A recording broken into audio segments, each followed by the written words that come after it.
Bueno, hoy les vengo a traer mi lectura del parágrafo 7, titulado El contenido de la tesis kantiana, del curso de verano que dio Martin Heidegger en Marburgo en 1927, inmediatamente después de la publicación de Ser y Tiempo, ¿verdad? El tema de este parágrafo es analizar la idea kantiana, archiconocida, de que el ser no es un predicado real. Como siempre les dejaré la referencia concreta bibliográfica en la descripción y sin más dilación vamos allá. La idea de que el ser no es un predicado real aparece por primera vez en la obra kantiana en un pequeño escrito llamado El único fundamento posible para la demostración de la existencia de Dios, que Kant publicó en 1763 en la llamada etapa precrítica, ¿no? Que es la etapa anterior a las tres críticas de la razón pura, de la razón práctica y del juicio de 1781, donde publicó la crítica de la razón pura, ¿no? Posteriormente expondrá esta tesis en la crítica de la razón pura, concretamente en 1781, y en su segunda edición, en la de 1787, y concretamente en la parte dedicada a la lógica trascendental, que no es más que una ontología de la naturaleza. En ambos textos, la tesis es considerada en el mismo sentido. Pero antes de analizar la idea kantiana de que el ser no es un predicado real, debemos aclarar cuestiones terminológicas de manera que nos orienten adecuadamente en la investigación. En concreto, pues tenemos que aclarar la idea de ser, la idea de predicado y la idea de lo real, ¿no? Que son los tres conceptos fundamentales que aparecen en dicha idea. Entonces, cuando Kant habla de la existencia, sea de Dios o de las cosas fuera de nosotros, de las cosas extramentales, habla de Dasein en un sentido escolástico como existencia, ¿no? Como Existenz, o efectividad, lo que se conoce en alemán como la Wirklichkeit, ¿no? Como la realidad efectiva. Para referirnos a este sentido del existir, utilizaremos el término de subsistencia o de lo subsistente, tal y como lo entiende Heidegger, ¿no? En el sentido de la Vorhandensein o de la Vorhandenheit, que viene a significar algo así como ser ante los ojos, ser a la vista o algo que está ahí presente. Bien, entonces, siempre que hablemos de existencia en Kant, tenemos que entenderla como la subsistencia de los entes en general. Entonces, la subsistencia es el modo de ser de las cosas naturales en Kant y en la escolástica. Para Heidegger, las cosas no existen, sino que subsisten, mientras que el Dasein nunca subsiste, sino que el Dasein existe, aunque ambos sean entes. Quiero decir, en Heidegger el Dasein, la idea de Dasein, es reservado específicamente para el ser humano y su modo de ser, es decir, la existencia, ¿no?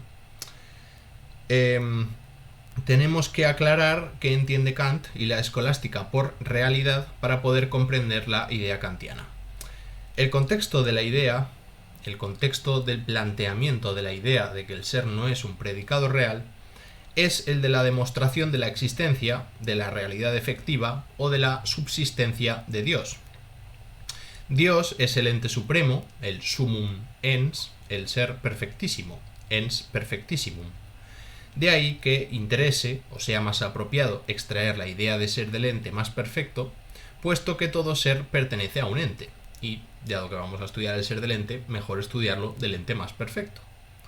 He ahí la relación de la ontología y la teología propuesta por Aristóteles en su famosa protefilosofía, filosofía primera, aunque en realidad el concepto de teología en Aristóteles tenga un sentido radicalmente diferente del de la teología cristiana, entendida como ciencia positiva. No es casual que Kant exponga el concepto de ser o de existencia en el contexto de la posibilidad del conocimiento de Dios, porque justamente es la manera en la que Kant se inserta en la gran tradición ontológica antigua y escolástica. La prueba ontológica famosa de la demostración de la existencia de Dios fue postulada por Anselmo de Canterbury en el siglo XI en su obra Prologium seu alocium de Dei existentia. En su capítulo tercero propone la famosa demostración escolástica de la existencia de Dios, que fue discutida por Tomás de Aquino o aceptada por Buenaventura, Juan de Fidanza y Duns Scoto, por no hablar de Boecio, Dionisio Areopagita, etc., ¿no? Entonces, en resumen, lo que plantea la demostración de la existencia de Dios de acuerdo con la escolástica viene a decir que Dios no puede carecer de ninguna determinación positiva, puesto que es perfecto, y por lo tanto posee todas las determinaciones. De no existir, Dios no sería lo que es esencialmente, esto es lo más perfecto, porque carecería de ese atributo, de esa determinación que hemos llamado existencia. Entonces, del pensar a Dios existiendo, se sigue su existencia. Sin embargo, Santo Tomás de Aquino planteará problemas en este sentido, en el sentido de decir, ¿acaso conocéis a Dios? ¿Cómo podéis ser tan prepotentes y arrogantes, no? Bien, ¿cómo critica Kant esta idea? Bien, la idea de la demostración de la existencia de Dios, porque Kant también va a ser uno de los que plantee que demostrar la existencia de Dios no tiene ningún sentido. Bien, supongamos un silogismo, es decir, un razonamiento, que tiene su premisa mayor, su premisa menor y su conclusión. Entonces, Dios, de acuerdo con su concepto, es el ente más perfecto. Premisa mayor. Premisa menor. Al concepto de ente más perfecto pertenece la existencia. Premisa menor. Por tanto, conclusión, Dios existe. El problema, según Kant, se encuentra en la premisa menor, aquella que afirma que al concepto de ente más perfecto le pertenece la existencia.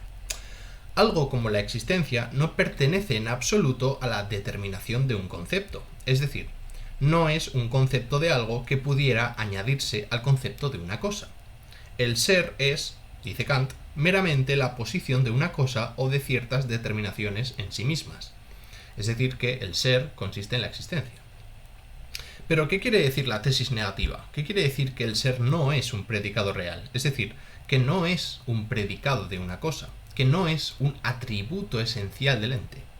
Significa que el ser no es un predicado de una res, es decir, de una sustancia, de una usía.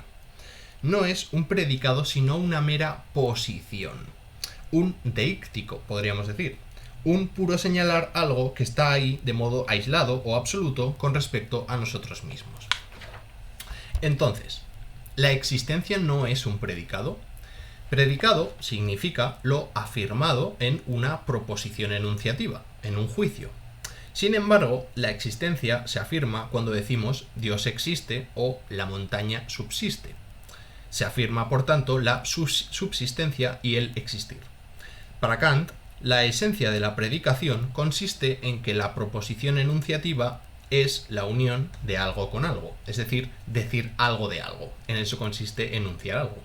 De hecho, para Kant, la acción principal del entendimiento es el yo uno, es decir, yo reúno. Reúno un sujeto y un predicado. Reúno una serie de atributos, de determinaciones, de notas características que pertenecen a un mismo sujeto, a un mismo ente. Se trata de una estructura o una determinación puramente lógico-formal sin atender a qué se une con qué. Hablamos de la relación abstracta que une y separa, que sintetiza y diairetiza, por decirlo en griego, ¿no? Y separa y distingue y diferencia. Por otra parte, la existencia tiene un determinado contenido, dice algo de algo. Entonces, ¿la existencia es una determinación? La determinación en Kant es un predicado que se añade al concepto del sujeto y lo aumenta. La determinación, el predicado, no puede estar ya contenido en el concepto, sino que aumenta la cosa, la res, en su contenido. Debemos aclarar el concepto de real y realidad para comprender qué quiso decir Kant con el hecho de que la existencia no es un predicado real, es decir, no es una determinación del contenido quiditativo de una cosa, es decir, del contenido esencial de una cosa, esto es, de las características que definen a la cosa que estamos trabajando, ¿no? El significado kantiano de la expresión realidad es de índole, ¿no? De Sachheit, es decir, de determinación de la cosa. Realidad significa determinación de la cosa. Real es lo que pertenece a la cosa. Cuando Kant habla de omnitudo realitatis, es decir, de la totalidad de las realidades, quiere expresar la totalidad de las determinaciones quiditativas, es decir, de las determinaciones esenciales, de la cosa posibles, la totalidad de los contenidos objetivos de las esencias, de las cosas posibles. Por lo tanto, realitas en Kant es possibilitas, posibilidad. Las realidades son los contenidos quiditativos de las cosas posibles, con independencia de si son efectivas, subsistentes o no, de si son reales o no. La existencia se refiere a algo que es. Sin embargo, la quididad, la esencia, se refiere a lo que algo es. Bien, así pues, la quididad o esencia del triángulo es que tiene tres lados, y eso es lo que define su ser. Y lo que define su ser es lo real. Bien, es decir, no nos importa si el triángulo existe o no existe, eso no es real. Lo que es real es que el triángulo tiene tres lados, y eso sí que es una determinación quiditativa y por lo tanto sí que es un predicado real, porque está definiendo la esencia del ente al ser una nota característica de su ser. El concepto de realidad es equivalente a la idea platónica, a saber, lo que se comprende en un ente. Si decimos tiesti, ¿qué es el ente? ¿Qué es este ente? Entonces obtenemos como respuesta el contenido quiditativo, es decir, aquello que hace que una cosa sea la que es decir, lo que es algo en su ser, es decir, su esencia más allá de sus accidentes o características superficiales. Por ejemplo, a la cosa que llamamos casa pertenecen sus cimientos, su techo, su puerta, su tamaño, y estos son predicados reales del ente porque son determinaciones esenciales o quiditativas de la casa, independientemente de si existe o no. No nos interesa si existe o no la casa, nos interesa saber en qué consiste ser una casa, porque en eso consiste la realidad, en lo que define, en lo que caracteriza, en las notas características que pertenecen a el ente llamado casa. En realidad, Kant, en su empleo de la terminología metafísica o ontológica, sigue el famoso compendium de Baumgarten, un discípulo de Wolff, que tiene bastantes influencias, además de Leibniz y Descartes. Entonces, Baumgarten, en el manual ontológico que publicó en 1743, en concreto en el parágrafo 34, dice que el ens, el ente, es lo que se pone como siendo A o como siendo no A, es decir, se determina.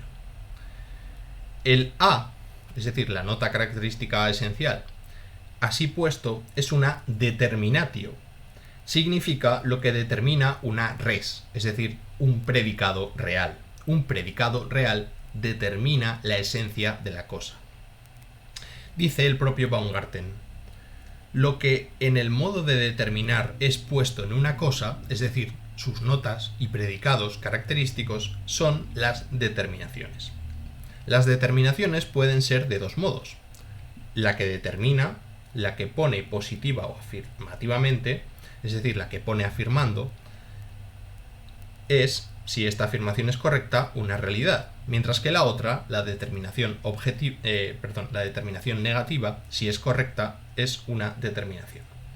Hay que tener en cuenta que el concepto de quididad, de esencia, de lo que Aristóteles llamaba toti eneinai, es lo que nosotros estamos llamando justamente la esencia, que se contrapone con la idea de subsistencia o existencia. Bien. Luego, la realidad, de acuerdo con lo que hemos leído de Baumgarten, es determinación real de contenido quiditativo o esencial que pertenece adecuadamente a la cosa misma, a la res, es decir, a su concepto. Y lo opuesto a la realidad es la negación. La realidad significa en Kant el predicado dotado de contenido quiditativo que se pone afirmativamente. Y tenemos que aclarar, más adelante lo haré, la cuestión de poner o de la posición, que es fundamental para comprender lo que Kant está diciendo. Pero continuamos. Todo predicado es, en lo fundamental, un predicado real. Luego el ser no es un predicado real, quiere decir que el ser en general no es un predicado de ninguna cosa. Kant deduce la tabla de las categorías a la que pertenece la idea de realidad y la tabla de los juicios a la que pertenece la idea de existencia. Un juicio, para Kant, es la unión, la reunión de un sujeto y un predicado, de algo con respecto a algo. Luego, realidad y existencia no son más que formas de unidad. La realidad tiene que ver con la cualidad, mientras que la existencia o la efectividad tiene que ver con la modalidad, con el modo de ser del ente. La realidad, en la crítica de la razón pura, es la forma de la unidad del juicio positivo, ponente, afirmativo, es decir, del juicio que afirma, y su contrario, contrario de la realidad, es la negación. La existencia, por contra, la efectividad es modalidad. Se dice el modo como se sitúa el sujeto cognoscente, el sujeto que conoce, con respecto de lo juzgado en un juicio. Su opuesto es la posibilidad o la necesidad. Decir que Dios es ens realissimum, el más real de todos los seres, implica que es un ente cuya esencia tiene el mayor contenido quititativo posible. Es decir, es lo mayor que puede ser pensado, ¿no? Que es el famoso argumento ontológico. Esta idea de realidad se distingue de la realidad objetiva o efectividad, esto es, aquella índole o factualidad, en alemán Sachheit, que ya hemos citado antes como índole, que se cumple en el objeto pensado, experimentado como efectivo, como algo estando ahí, ¿no? En alemán als Daseinendem. Aquí hay que señalar que en la transición histórico-gnoseológica desde Descartes hasta Kant, lo objetivo y lo subjetivo intercambiaron sus significados. Lo objetivo, lo que solo se me contrapone, es decir, el famoso término Gegenstand, ¿no? Lo que está ahí delante, el que se me opone en la pura representación, es decir, la esencia de una cosa, es decir, su posibilidad, su possibilitas. En Kant, la realidad objetiva es lo que los cartesianos y escolásticos llamaban realitas actualis, mientras que la realidad, la realitas objetiva, es en Kant lo subjetivo. Aquello que Kant llama subjetivo es para la escolástica el sujeto, lo que subyace, hypokaimenon, es decir, lo objetivo. Kant dice que la existencia no es una realidad, no es una determinación quiditativa del concepto de una cosa, no es un predicado de la cosa misma que dé una nota característica del ente. Dice Kant, en su famosa distinción, o en su famosa igualación, mejor dicho, 100 taleros efectivos no contienen ni un ápice más que 100 taleros posibles. Es decir, vamos a decir euros, ¿no? Para entendernos. 100 euros reales, contantes y sonantes en mi mano, no contienen ni un ápice más de realidad que 100 taleros posibles. Es decir, en su realidad, los 100 euros posibles y los 100 euros reales no se distinguen. ¿Por qué? Porque el contenido esencial del concepto 100 euros posibles es el mismo que el del concepto de 100 euros efectivos en mi mano. Es decir, estamos pensando lo mismo, estamos pensando la misma realidad. Se trata de las mismas determinaciones del ente. Se trata de la misma definición. Tiene la misma definición, la misma determinación esencial 100 euros reales que 100 euros posibles. ¿Bien? Dice Kant, cuando concibo una cosa mediante sus predicados, cualquiera que sean su clase y su número, incluso en la completa determinación, nada añado a la cosa por el hecho de decir que es. Si se añadiera algo, diciendo que la cosa existe, lo que existiese no sería lo mismo sino algo más de lo que yo había pensado en el concepto, así como tampoco podría decir que fuese precisamente el objeto de mi concepto el que existiría antes. Entonces hay que distinguir entre los distintos modos de ser.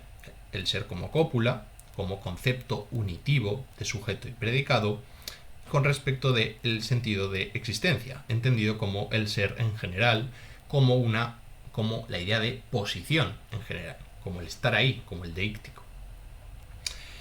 En primer lugar, analizaremos el ser como cópula. Se trata de meras posiciones o realidades de una cosa que contribuyen a su concepto, su posibilidad, sin caer en el principio de no contradicción. Sin caer en la contradicción, ¿no? O respetando la ley del pensar del principio de no contradicción. La posición es el concepto unitivo en un juicio. El ser es la posición de esta relación, entendiendo posición por el hecho de ser algo, de ser esto o aquello. Y el ser como cópula tiene la forma del A es B, ¿bien? De esto es lo que sea, ¿no? De la casa es blanca, por ejemplo, ¿no?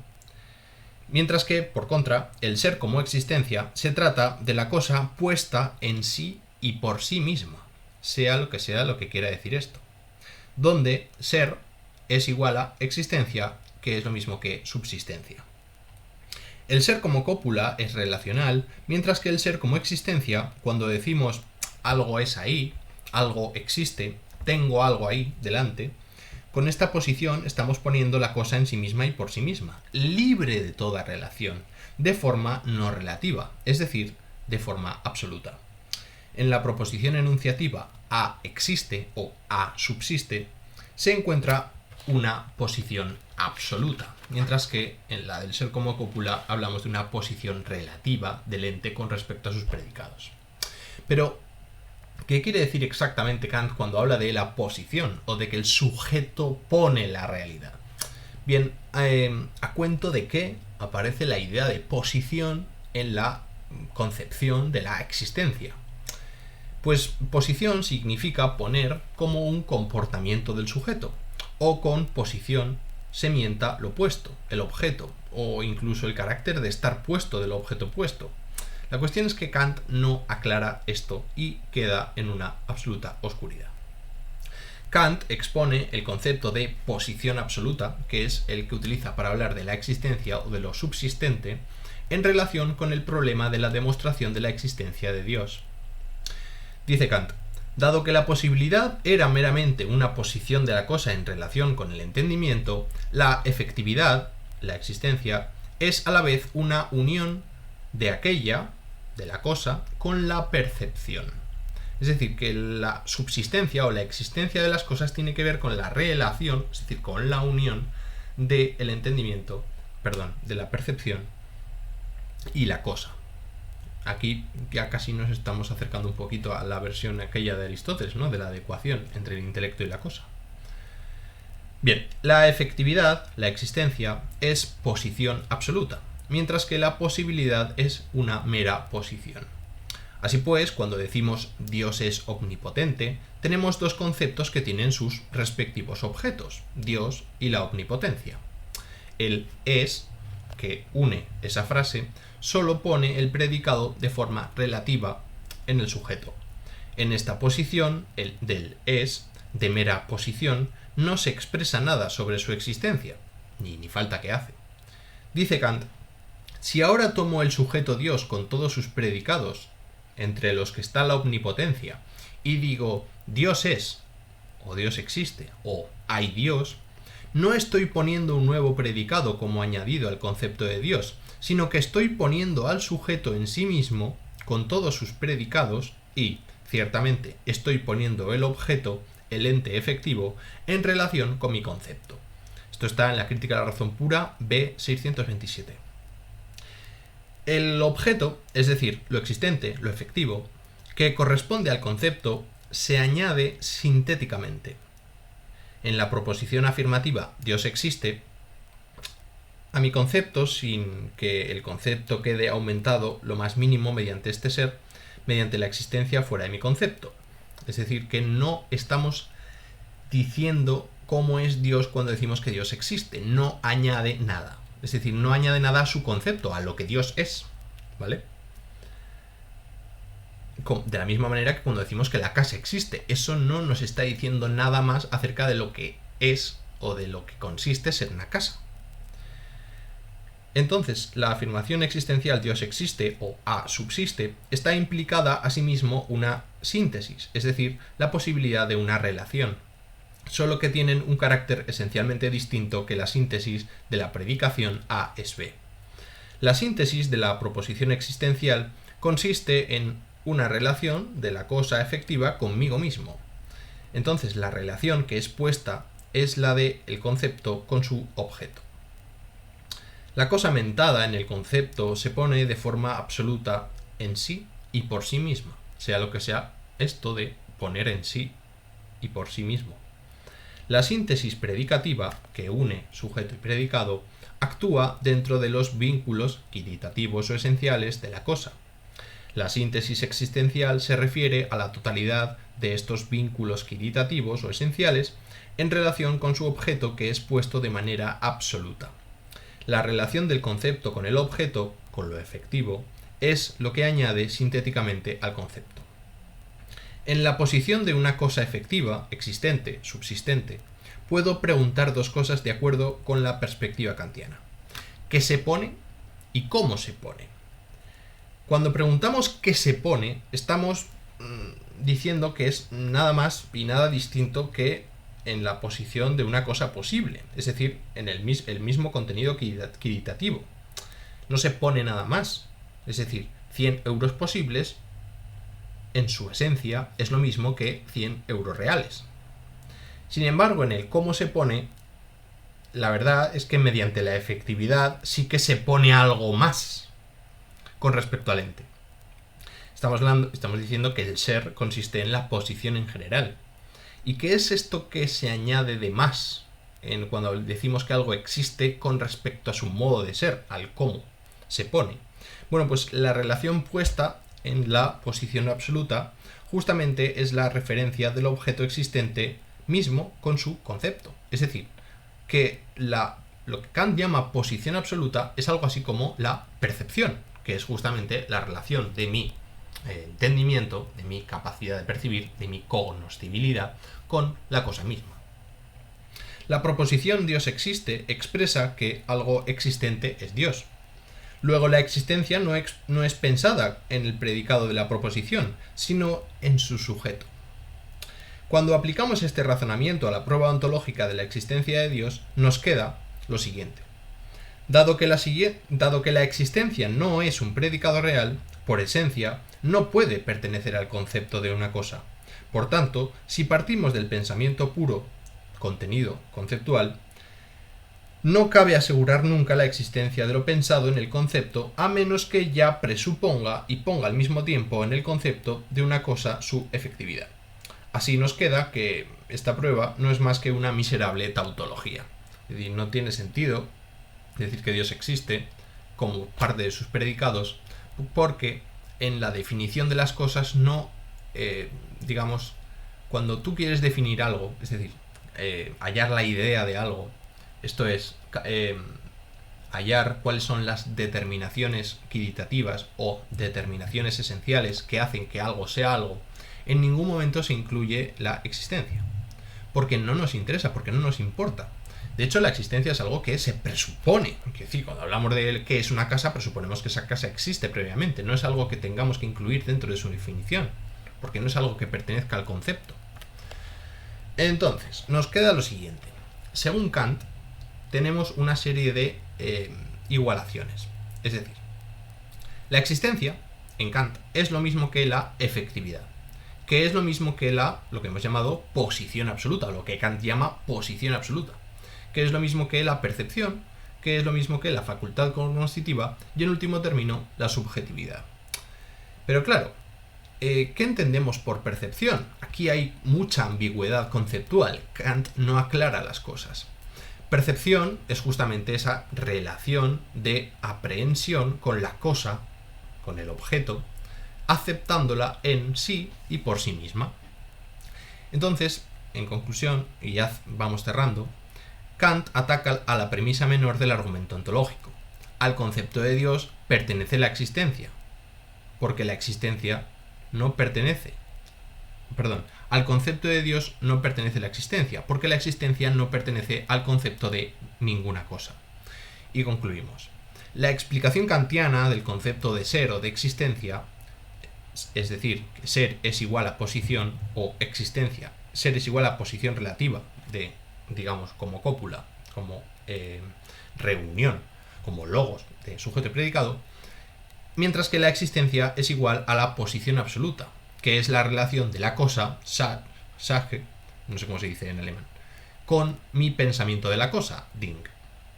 Dice Kant, este concepto, la idea de existencia o de ser, es tan simple que nada puede decirse para explicarlo, excepto recomendar la precaución de no confundirlo con las relaciones que las cosas tienen con sus notas. La definición positiva de ser o existir solo es accesible de forma directa, según Kant, en un comprender simple, en una especie de comprender cotidiano.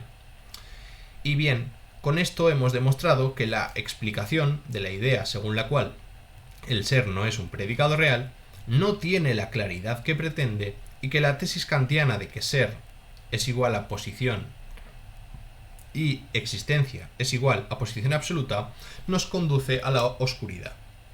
Kant es oscuro porque no aclara bien su terminología, porque no define los términos. Y además, aunque diésemos la licencia a Kant y lo interpretásemos de la mejor manera posible, de manera que intentásemos darle la razón, resulta que lo que nos cuenta es bastante discutible. Esto, según Heidegger, es debido a la psicología rudimentaria que tenía. Parece que la existencia expresa una relación del objeto con la facultad cognoscitiva de juzgar, y además no solo de la existencia, sino del resto de categorías de la modalidad, como son la posibilidad, la efectividad y la necesidad. Mientras que los predicados reales expresan las relaciones quantitativas inmanentes de la cosa, es decir, que los predicados modales son algo así como subjetivos. En Crítica de la razón pura, B273, dice Kant, la percepción que proporciona la materia al concepto es el único carácter de la efectividad. Entonces, el conocimiento de la existencia o de la subsistencia de las cosas llega hasta donde llega la percepción empírica, es decir, los límites de mi percepción son los límites de la existencia. ¿Puede equivaler la existencia a lo existente percibido? Esto es, a una percepción. ¿A qué se refiere Kant cuando equipara la existencia, la efectividad o la subsistencia con la percepción? ¿Al percibir mismo, al acto de percibir, o a lo percibido, a lo que es percibido, digamos, o al ser percibido del percibir, ¿no? De lo percibido, digamos, al modo mediante el cual las cosas se nos dan en la percepción? Es algo que tampoco aclara Kant y que queda en entredicho. En este caso, la existencia sería un ente, algo real, si la existencia fuese una percepción, lo cual contradice la tesis kantiana. Quiero decir, tampoco la existencia es el percibir como acto, puesto que es un comportamiento de un sujeto que es, y por lo tanto es algo efectivo en un sujeto efectivo.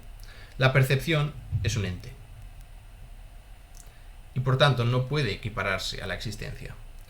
La percepción es aquello que percibe lo existente, lo subsistente, y se relaciona con lo percibido. Es decir, la percepción presupone la existencia de la cosa y no la pone. La percepción es aquello que percibe lo existente. Entonces, solo puedo percibir algo solo si existe y precisamente porque existe. En otras palabras, la idea de que el ser no es un predicado real, lo que viene a decir es que el ser no es un ente. Ahora bien, ¿es capaz Kant de aclarar esta cuestión? Pues, como hemos podido ver, no. Y queda más bien en entredicho y queda más bien en la oscuridad.